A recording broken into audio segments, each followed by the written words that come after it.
Chapter 6. The Journey from Platform 9 3/4. Harry's last month with the Dursleys wasn't fun. True, Dudley was now so scared of Harry he wouldn't stay in the same room, while Aunt Petunia and Uncle Vernon didn't shut Harry in his cupboard, force him to do anything, or shout at him. In fact, they didn't speak to him at all. Half terrified, half furious, they acted as though any chair with Harry in it were empty. Although this was an improvement in many ways, it did become a bit depressing after a while. Harry kept to his room, with his new owl for company. He had decided to call her Hedwig, a name he had found in A History of Magic. His school books were very interesting. He lay on his bed reading late into the night, Hedwig swooping in and out of the open window as she pleased. It was lucky that Aunt Petunia didn't come in to vacuum any more, because Hedwig kept bringing back dead mice. Every night before he went to sleep, Harry ticked off another day on the piece of paper he had pinned to the wall, counting down to September the 1st. On the last day of August, he thought he'd better speak to his aunt and uncle about getting to King's Cross Station the next day, so he went down to the living room, where they were watching a quiz show on television. He cleared his throat to let them know he was there, and Dudley screamed and ran from the room. Uncle Vernon?" Uncle Vernon grunted to show that he was listening. I need to be at King's Cross tomorrow to go to Hogwarts." Uncle Vernon grunted again. "Would it be all right if you gave me a lift?" Grunt. Harry supposed that meant yes. "Thank you." He was about to go back upstairs when Uncle Vernon actually spoke. "Funny way to get to a wizard's school, the train. Magic carpets all got punctures, have they?" Harry didn't say anything. "Where is the school, anyway?" "I don't know," said Harry, realizing this for the first time. He pulled the ticket Hagrid had given him out of his pocket. "I just take the train from platform 9 3/4 at 11 o'clock, he said. His aunt and uncle stared. "Platform what?" 9 3/4. "Don't talk rubbish," said Uncle Vernon. "There is no platform 9 3/4. "It's on my ticket." "Barking," said Uncle Vernon. "Howling mad, the lot of them. You'll see. You just wait. All right, we'll take you to King's Cross. We're going up to London tomorrow anyway, or I wouldn't bother." "Why are you going to London?" Harry asked, trying to keep things friendly. "Taking Dudley to the hospital," growled Uncle Vernon. "Got to have that rooty tail removed before he goes to Smeltings." Harry woke at 5 o'clock the next morning and was too excited and nervous to go back to sleep. He got up and pulled on his jeans because he didn't want to walk into the station in his wizard's robes. He'd change on the train. He checked his Hogwarts list yet again to make sure he had everything he needed, saw that Hedwig was shut safely in her cage, and then paced the room, waiting for the Dursleys to get up. 2 hours later, Harry's huge, heavy trunk had been loaded into the Dursleys' car. Aunt Petunia had talked Dudley into sitting next to Harry, and they had set off. They reached King's Cross at 10:30. Uncle Vernon dumped Harry's trunk onto a cart and wheeled it into the station for him. Harry thought this was strangely kind, until Uncle Vernon stopped dead, facing the platforms with a nasty grin on his face. "Well, there you are, boy. Platform 9, platform 10. Your platform should be somewhere in the middle, but they don't seem to have built it yet, do they?" He was right, of course. There was a big plastic number 9 over one platform and a big plastic number 10 over the one next to it, and in the middle, nothing at all. "Have a good term," said Uncle Vernon with an even nastier smile. He left without another word. Harry turned and saw the Dursleys drive away. All 3 of them were laughing. Harry's mouth went rather dry. What on earth was he going to do? He was starting to attract a lot of funny looks because of Hedwig. He'd have to ask someone. He stopped a passing guard, but didn't dare mention platform 9 3/4. The guard had never heard of Hogwarts, and when Harry couldn't even tell him what part of the country it was in, he started to get annoyed, as though Harry was being stupid on purpose. Getting desperate, Harry asked for the train that left at 11 o'clock, but the guard said there wasn't one. In the end, the guard strode away, muttering about time-wasters. Harry was now trying hard not to panic. According to the large clock over the arrivals board, he had 10 minutes left to get on the train to Hogwarts, and he had no idea how to do it. He was stranded in the middle of a station with a trunk he could hardly lift, a pocket full of wizard money, and a large owl. Hagrid must have forgotten to tell him something you had to do, like tapping the 3rd brick on the left to get into Diagon Alley. He wondered if he should get out his wand and start tapping the ticket inspector stand between platforms 9 and 10. At that moment, a group of people passed just behind him, and he caught a few words of what they were saying. Packed with muggles, of course. Harry swung round. The speaker was a plump woman who was talking to 4 boys, all with flaming red hair. Each of them was pushing a trunk like Harry's in front of him, and they had an owl. Heart hammering, Harry pushed his cart after them. They stopped, and so did he, just near enough to hear what they were saying.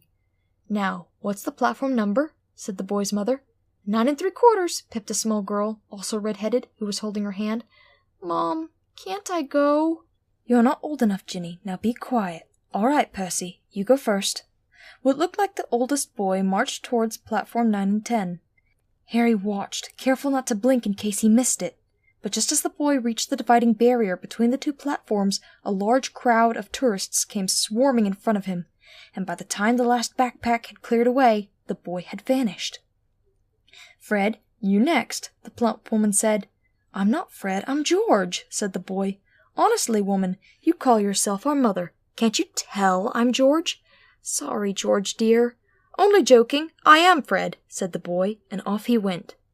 His twin called after him to hurry up, and he must have done so because a second later he had gone. But how had he done it? Now the 3rd boy was walking briskly toward the barrier. He was almost there, and then, quite suddenly, he wasn't anywhere. There was nothing else for it. "Excuse me," Harry said to the plump woman. "Hello, dear," she said. "First time at Hogwarts. Ron's new, too." She pointed at the last and youngest of her sons. He was tall, thin, and gangling, with freckles, big hands and feet, and a long nose. "Yes," said Harry. The thing is, I don't know how to—" "How to get onto the platform," she said kindly, and Harry nodded. "Not to worry," she said. "All you have to do is walk straight at the barrier between platforms 9 and 10. Don't stop, and don't be scared you'll crash into it. That's very important. Best do it at a bit of a run if you're nervous. Go on. Go now before Ron." Okay," said Harry. He pushed his trolley around and stared at the barrier. It looked very solid. He started to walk toward it. People jostled him on their way to platforms 9 and 10. Harry walked more quickly. He was going to smash right into that barrier, and then he'd be in trouble. Leaning forward on his cart, he broke into a heavy run. The barrier was coming nearer and nearer. He wouldn't be able to stop. The cart was out of control. He was a foot away. He closed his eyes, ready for the crash. It didn't come. He kept on running. He opened his eyes. A scarlet steam engine was waiting next to a platform packed with people.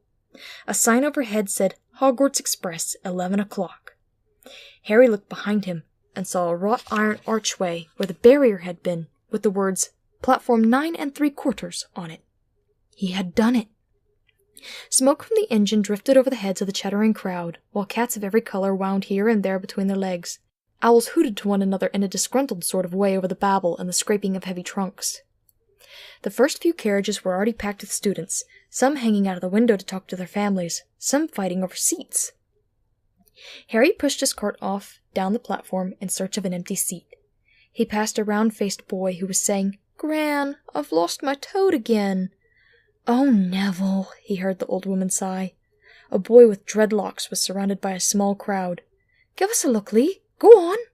The boy lifted the lid of a box in his arms, and the people around him shrieked and yelled as something inside poked out a long, hairy leg. Harry pressed on through the crowd until he found an empty compartment near the end of the train. He put Hedwig inside first, and then started to shove and heave his trunk toward the train door. He tried to lift it up the steps, but could hardly raise one end, and twice he dropped it painfully on his foot. "Want a hand?" It was one of the red-haired twins he'd followed through the barrier. "Yes, please," Harry panted. "Oi, Fred, come here and help." With the twins' help, Harry's trunk was at last tucked away in a corner of the compartment. "Thanks," said Harry, pushing his sweaty hair out of his eyes. "What's that?" said one of the twins suddenly, pointing at Harry's lightning scar. "Blimey," said the other twin. "Are you?" "He is," said the first twin. "Aren't you?" he added to Harry. "What?" said Harry. "Harry Potter," chorused the twins. "Oh, him," said Harry. Yes, I am." The 2 boys gawked at him, and Harry felt himself turning red. Then, to his relief, a voice came floating in through the train's open door. "Fred? George? Are you there?" "Coming, Mum." With a last look at Harry, the twins hopped off the train. Harry sat down next to the window where, half hidden, he could watch the red-haired family on the platform and hear what they were saying. Their mother had just taken out her handkerchief. "Ron, you've got something on your nose." The youngest boy tried to jerk out of the way, but she grabbed him and began rubbing the end of his nose. "Mom! Giraffe!" He wriggled free. "Ah, has Ickle Ronnie got something on his nosy?" said one of the twins. "Shut up," said Ron. "Where's Piercy?" said their mother. "He's coming now." The oldest boy came striding into sight. He had already changed into his billowing black Hogwarts robes, and Harry noticed a shiny silver badge on his chest with the letter P on it. "Can't stay long, Mother," he said. "I'm up front. The prefects have got 2 compartments to themselves." "Oh, are you a prefect, Percy?" said one of the twins with an air of great surprise. "You should have said something. We had no idea." "Hang on, I think I do remember him saying something about it," said the other twin. "Once or twice. A minute. All summer." "Oh, shut up," said Piercy the prefect. "How come Piercy gets new robes anyway?" said one of the twins. "Because he's a prefect," said their mother fondly. "All right, dear. We'll have a good term. Send me an owl when you get there." She kissed Piercy on the cheek, and he left. Then she turned to the twins. "Now you two, this year you behave yourselves. If I get one more owl telling me you've blown up a toilet or—" "Blown up a toilet? We've never blown up a toilet. Great idea, though. Thanks, Mom." "It's not funny. And look after Ron." "Don't worry. Ickle Ronnikins is safe with us." "Shut up," said Ron again. He was almost as tall as the twins already, and his nose was still pink where his mother had rubbed it. "Hey, Mom, guess what? Guess who we just met on the train?" Harry leaned back quickly so they couldn't see him looking. "You know that black-haired boy who was near us at the station? Know who he is?" "Who?" "Harry Potter!" Harry heard the little girl's voice. "Oh, Mom, can I go on the train and see him? Mom, oh, please." "You've already seen him, Ginny. And the poor boy isn't something you Google at a school." "Is he really, Fred? How do you know?" "Asked him. Saw his scar. It's really there, like lightning." "Poor dear. No wonder he was alone." "I wondered. He was ever so polite when he asked how to get onto the platform." "Never mind that. Do you think he remembers what you-know-who looks like?" Their mother suddenly became very stern. "I forbid you to ask him, Fred. No, don't you dare, as though he needs reminding of that on his first day of school." "All right, keep your hair on." A whistle sounded. "Hurry up," their mother said, and the 3 boys clambered onto the train. They leaned out of the window for her to kiss them goodbye, and their younger sister began to cry. "Don't, Ginny. We'll send you loads of owls. We'll send you a Hogwarts toilet seat." "George!" "Only joking, Mom." The train began to move. Harry saw the boys' mother waving, and their sister, half laughing, half crying, running to keep up with the train, until it gathered too much speed, and then she fell back and waved. Harry watched the girl and her mother disappear as the train rounded the corner. Houses flashed past the window. Harry felt a great leap of excitement. He didn't know what he was going to, but it had to be better than what he was leaving behind. The door of the compartment slid open, and the youngest red-headed boy came in. "Anyone sitting there?" he asked, pointing at the seat opposite Harry. "Everywhere else is full." Harry shook his head, and the boy sat down. He glanced at Harry, and then looked quickly out of the window, pretending he hadn't looked. Harry saw he still had a black mark on his nose. "Hey, Ron!" The twins were back. "Listen, we're going down the middle of the train. Lee Jordan's got a giant tarantula down there." "Right," mumbled Ron. "Harry," said the other twin, "did we introduce ourselves?" "Fred and George Weasley, and this is Ron, our brother. See you later, then." "Bye," said Harry and Ron. The twins slid the compartment door shut behind them. "Are you really Harry Potter?" Ron blurted out. Harry nodded. "Oh, well, I thought it might be one of Fred and George's jokes," said Ron. "And have you really got—" He pointed at Harry's forehead. Harry pulled back his bangs to show the lightning scar. Ron stared. "So that's where you-know-who—" "Yes," said Harry, "but I can't remember it." "Nothing?" said Ron eagerly. "Well, I remember a lot of green light, but nothing else." "Wow," said Ron. He sat and stared at Harry for a few moments. Then, as though he had suddenly realized what he was doing, he looked quickly out of the window again. "Are all of your family wizards?" said Harry, who found Ron just as interesting as Ron found him. Yes, I think so," said Ron. "I think Mom's got a second cousin who's an accountant, but we never talk about him." "So you must know loads of magic already." The Weasleys were clearly one of those old wizarding families the pale boy in Diagon Alley had talked about. I heard you went to live with Muggles, said Ron. What are they like? Horrible. Well, not all of them. My aunt and uncle and cousin are, though. Wish I'd had 3 wizard brothers. 5, said Ron. For some reason he was looking gloomy. I'm the 6th in our family to go to Hogwarts. You could say I've got a lot to live up to. Bill was head boy and Charlie was captain of Quidditch. Now Percy's a prefect. Fred and George mess around a lot, but they still get really good marks. And everyone thinks they're really funny. Everyone expects me to do as well as the others. But if I do, it's no big deal. Because they did it first. You never get anything new, either, with 5 brothers. I've got Bill's old robes, Charlie's old wand, and Percy's old rat. Ron reached inside his jacket and pulled out a fat gray rat, which was asleep. His name's Scabbers, and he's useless. He hardly ever wakes up. Percy got an owl from my dad for being made a prefect, but they couldn't I got Scabbers instead. Ron's ears went pink. He seemed to think he'd said too much, because he went back to staring out of the window. Harry didn't think there was anything wrong with not being able to afford an owl. After all, he'd never had any money in his life until a month ago. And he told Ron so, all about having to wear Dudley's old clothes and never getting proper birthday presents. This seemed to cheer Ron up. And until Hagrid told me, I didn't know anything about being a wizard or about my parents or Voldemort. Ron gasped. What? Said Harry. You said you know whose name, said Ron, sounding both shocked and impressed. I'd have thought you, of all people. I'm not trying to be brave or anything, saying his name, said Harry. I just never knew you shouldn't. See what I mean? I've got loads to learn. I bet, he added, voicing for the first time something that had been worrying him a lot lately. I bet I'm the worst in the class. You won't be. There's loads of people who come from Muggle families, and they learn quick enough. While they had been talking, the train had carried them out of London. Now they were speeding past fields full of cows and sheep. They were quiet for a time, watching the fields and lanes flick past. Around 12:30 there was a great clattering outside of the corridor, and a smiling, dimpled woman slid back their door and said, Anything off the cart, dears? Harry, who hadn't had any breakfast, leapt to his feet, but Ron's ears went pink again, and he muttered that he'd brought sandwiches. Harry went out into the corridor. He had never had any money for candy with the Dursleys, and now that he had pockets rattling with gold and silver, he was ready to buy as many Mars bars as he could carry. But the woman didn't have Mars bars. What she did have were Bertie Bott's every flavor beans, Drooble's best blowing gum, chocolate frogs, pumpkin pasties, cauldron cakes, licorice wands, and a number of other strange things Harry had never seen in his life. Not wanting to miss anything, he got some of everything and paid the woman 11 silver sickles and 7 bronze nuts. Ron stared as Harry brought it all back into the compartment and tipped it onto an empty seat. Hungry, are you? Starving, said Harry, taking a large bite out of a pumpkin pasty. Ron had taken out a lumpy package and unwrapped it. There were 4 sandwiches inside. He pulled one of them apart and said, She always forgets I don't like corned beef.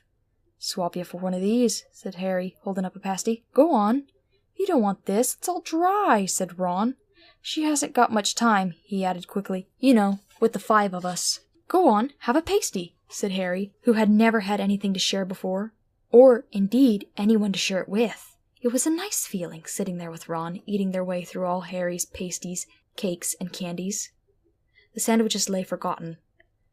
What are these? Harry asked Ron, holding up a pack of chocolate frogs. They're not really frogs, are they? He was starting to feel that nothing would surprise him.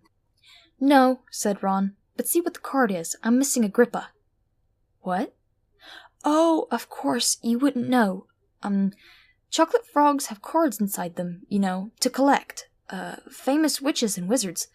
I've got about 500, but I haven't got Agrippa or Ptolemy. Harry unwrapped his chocolate frog and picked up the card. It showed a man's face. He wore half-moon glasses, had a long, crooked nose and flowing silver hair, beard, and a mustache. Underneath the picture was the name Albus Dumbledore. So this is Dumbledore, said Harry. Don't tell me you've never heard of Dumbledore, said Ron. Can I have a frog? I might get Agrippa. Thanks. Harry turned over the card and read, Albus Dumbledore, currently headmaster of Hogwarts. Considered by many the greatest wizard of modern times, Dumbledore is particularly famous for his defeat of the dark wizard Grindelwald in 1945, for the discovery of the 12 uses of dragon blood, and his work on alchemy with his partner, Nicholas Flamel. Professor Dumbledore enjoys chamber music and 10-pin bowling. Harry turned the card back over and saw, to his astonishment, that Dumbledore's face had disappeared. "He's gone!" "Well, you can't expect him to hang around all day," said Ron. "He'll be back." "No, I've got Morgana again, and I've got about 6 of her. Do you want it? You can start collecting." Ron's eyes strayed to the pile of chocolate frogs waiting to be unwrapped. "Help yourself," said Harry. "But in, the Muggle world, people just stay put in photos." "Do they? What, they don't move at all?" Ron sounded amazed. "Weird!" Harry stared as Dumbledore sidled back into the picture on his card and gave him a small smile. Ron was more interested in eating the frogs than looking at the famous witches and wizards cards, but Harry couldn't keep his eyes off them. Soon he had not only Dumbledore and Morgana, but Hengist of Woodcroft, Alberic, Grunion, Circe, Paracelsus, and Merlin. He finally tore his eyes away from the Druidess Cleodna, who was scratching her nose, to open a bag of Bertie Bott's every flavor beans. "You want to be careful with those," Ron warned Harry. "When they say every flavor, they mean every flavor. You get all those ordinary ones like chocolate and peppermint and marmalade, but then you can get spinach and liver and tripe. George reckons he got a booger-flavored one once." Ron picked up a green bean, looked at it carefully, and bit into a corner. "Blah! See? Sprouts." They had a good time eating the every flavor beans. Harry got toast, coconut, baked bean, strawberry, curry, grass, coffee, sardine, and was even brave enough to nibble the end off a funny gray one Ron wouldn't touch, which turned out to be pepper. The countryside now flying past the window was becoming wilder. The neat fields had gone. Now there were woods, twisting rivers, and dark green hills. There was a knock on the door of their compartment, and the round-faced boy Harry had passed on platform 9 3/4 came in. He looked tearful. "Sorry," he said, "but have you seen a toad at all?" When they shook their heads, he wailed, "I've lost him! He keeps getting away from me!" "He'll turn up," said Harry. "Yeah," said the boy miserably. "Well, if you see him—" He laughed. "Don't know why he's so bothered," said Ron. "If I'd brought a toad, I'd lose it as quick as I could. Mind you, I brought Scabbers, so I can't talk." The rat was still snoozing on Ron's lap.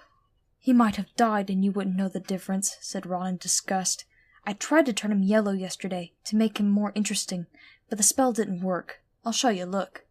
He rummaged around in his trunk and pulled out a very battered-looking wand. It was chipped in places, and something white was glinting at the end. Unicorn hairs nearly poking out. Anyway, he had just raised his wand when the compartment door slid open again. The toadless boy was back, but this time he had a girl with him. She was already wearing her new Hogwarts robes. "Has anyone seen a toad? Neville's lost one," she said. She had a bossy sort of voice, lots of bushy brown hair, and rather large front teeth. "We've already told him we haven't seen it," said Ron, but the girl wasn't listening. She was looking at the wand in his hand. "Oh? Are you doing magic? Let's see it then." She sat down. Ron looked taken aback. All right." He cleared his throat. "Sunshine daisies, butter mellow, turn the stupid fat rat yellow." He waved his wand, but nothing happened. Scabbers stayed gray and fast asleep. "Are you sure that's a real spell?" said the girl. "Well, it's not very good, is it? I've tried a few simple spells for practice, and it's all worked for me. Nobody in my family's magic at all. It was ever such a surprise when I got my letter, but I was ever so pleased, of course. I mean, it's the very best school of witchcraft there is, I've heard. I've learned all our course books by heart, of course. I just hope it will be enough.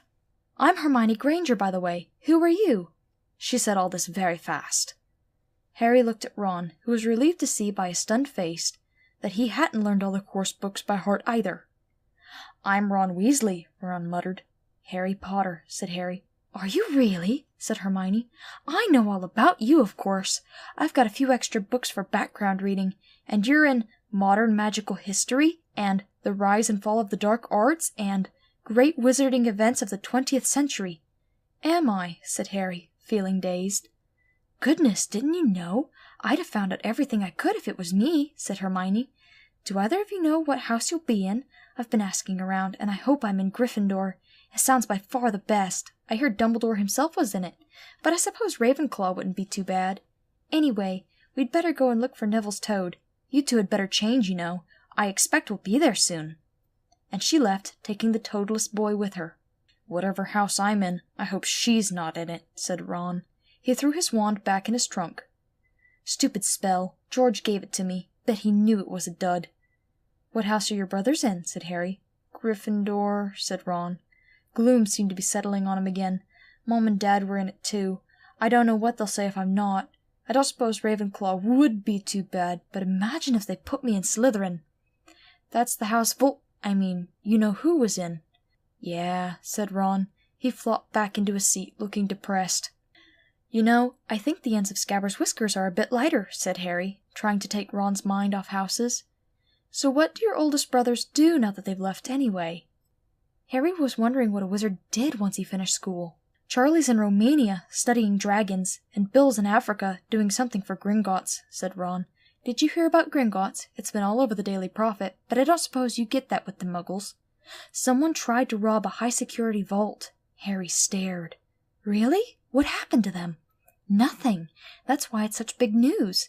They haven't been caught. My dad says it must have been a powerful dark wizard to get round Gringotts, but they don't think they took anything. That's what's odd. Of course everyone gets scared when something like this happens, in case you know who's behind it." Harry turned this news over in his mind. He was starting to get a prickle of fear every time you know who was mentioned. He supposed this was all part of entering the magical world, but it had been a lot more comfortable saying Voldemort without worrying. "What's your Quidditch team?" Ron asked. I don't know any," Harry confessed. "What?" Ron looked dumbfounded. "Oh, you wait. It's the best game in the world." And he was off, explaining all about the 4 balls and the positions of the 7 players, describing famous games he'd been to with his brothers and the broomsticks he'd like to get if he had the money. He was just taking Harry through the finer points of the game when the compartment door slid open yet again. But it wasn't Neville the Toadless Boy, or Hermione Granger this time. 3 boys entered, and Harry recognized the middle one at once. It was the pale boy from Madame Malkin's robe shop. He was looking at Harry with a lot more interest than he'd shown back in Diagon Alley. "Is it true," he said, "they're saying all down the train that Harry Potter's in this compartment? So it's you, is it?" "Yes," said Harry. He was looking at the other boys. Both of them were thick-set and looked extremely mean. Standing on either side of the pale boy, they looked like bodyguards. "Oh, this is Grab and this is Goyle," said the pale boy carelessly, noticing where Harry was looking. "And my name's Malfoy. Draco Malfoy." Ron gave a slight cough, which might have been hiding a snigger. Draco Malfoy looked at him. "Think my name's funny, do you? No need to ask who you are. My father's told me all about the Weasleys, who have red hair, freckles, and more children than they can afford." He turned back to Harry. "You'll soon find out some wizarding families are much better than others, Potter. You don't want to go making friends with the wrong sort.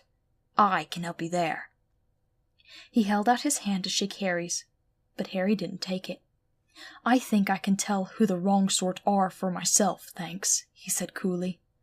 Draco Malfoy didn't go red, but a pink tinge appeared in his pale cheeks. "I'd be careful if I were you, Potter," he said slowly. "Unless you're a bit politer, you'll go the same way as your parents. They didn't know it was good for them either. You hang around with riffraff like the Weasleys and that Hagrid, and it'll rub off on you." Both Harry and Ron stood up. "Say that again," Ron said, his face as red as his hair. "Oh, you're going to fight us, are you?" Malfoy sneered. "Unless you get out now," said Harry, more bravely than he felt, because Grab and Goyle were a lot bigger than him or Ron. "But we don't feel like leaving, do we, boys? We've eaten all our food, and you still seem to have some." Goyle reached toward the chocolate frogs next to Ron. Ron leapt forward, but before he'd so much as touched Goyle, Goyle let out a horrible yell. Scabbers the rat was hanging off his finger. Sharp little teeth sunk deep into Goyle's knuckle. Crabbe and Malfoy backed away as Goyle swung Scabbers round and round, howling, and when Scabbers finally flew off and hit the window, all 3 of them disappeared at once. Perhaps they thought there were more rats lurking among the sweets, or perhaps they'd heard footsteps because a second later Hermione Granger had come in. "What has been going on?" she said, looking at all the sweets all over the floor, and Ron picking up Scabbers by his tail. "I think he's been knocked out," Ron said to Harry. He looked closer at Scabbers. "No, I don't believe it. He's gone back to sleep." And so he had. "You've met Malfoy before?"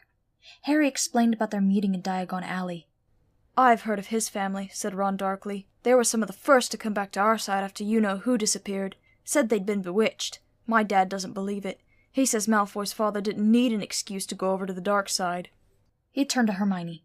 Can we help you with something? You'd better hurry up and put your robes on. I've just been up to the front to ask the conductor, and he says we're nearly there. You haven't been fighting, have you? You'll be in trouble before we even get there. Scabbers has been fighting, not us, said Ron, scowling at her. Would you mind leaving while we change? All right. I only came in here because people outside are behaving very childishly, racing up and down the corridors, said Hermione in a sniffy voice. And you've got dirt on your nose, by the way. Did you know? Ron glared at her as she left. Harry peered out of the window. It was getting dark. He could see mountains and forests under a deep purple sky. The train did seem to be slowing down. He and Ron took off their jackets and pulled on their long black robes. Ron's were a bit short for him. You could see his sneakers underneath them.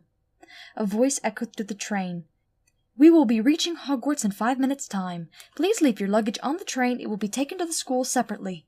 Harry's stomach lurched with nerves, and Ron, he saw, looked pale under his freckles. They crammed their pockets with the last of the sweets and joined the crowd thronging the corridor. The train slowed right down and finally stopped. People pushed their way toward the door and out onto a tiny, dark platform. Harry shivered in the cold night air. Then a lamp came bobbing over the heads of the students, and Harry heard a familiar voice. First years! First years over here! All right there, Harry! Hagrid's big hairy face beamed over the sea of heads. Come on, follow me! Any more first years? Mind your step now! First years, follow me! Slipping and stumbling, they followed Hagrid down what seemed to be a steep, narrow path. It was so dark on either side of them that Harry thought there must be thick trees there. Nobody spoke much. Neville, the boy who kept losing his toad, sniffed once or twice. You'll get your first sight of Hogwarts in a sec, Hagrid called over his shoulder. Just round this bend here. There was a loud, oh! The narrow path had opened suddenly onto the edge of a great black lake. Perched atop a high mountain on the other side, its windows sparkling in the starry sky, was a vast castle with many turrets and towers. No more'n 4 to a boat, Hagrid called, pointing to a fleet of little boats sitting in the water by the shore. Harry and Ron were followed into their boat by Neville and Hermione. Everyone in? Shouted Hagrid, who had a boat to himself. Right then, forward! And the fleet of little boats moved off all at once, gliding across the lake, which was as smooth as glass. Everyone was silent, staring up at the great castle overhead. It towered over them as they sailed nearer and nearer to the cliff on which it stood. Heads down! Yelled Hagrid as the first boats reached the cliff. They all bent their heads, and the little boats carried them through a curtain of ivy that hid a wide opening in the cliff face. They were carried along a dark tunnel, which seemed to be taking them right underneath the castle, until they reached a kind of underground harbor, where they clambered out onto rocks and pebbles. Oi, you there! Is this your toad? Said Hagrid, who was checking the boats as people climbed out of them. Trevor! Cried Neville blissfully, holding out his hands. Then they clambered up a passageway in the rock, after Hagrid's lamp, coming out at last onto smooth, damp grass, right in the shadow of the castle. They walked up a flight of stone steps and crowded around the huge oak front doors. Everyone here? You there, still got your toad? Hagrid raised a gigantic fist and knocked 3 times on the castle door.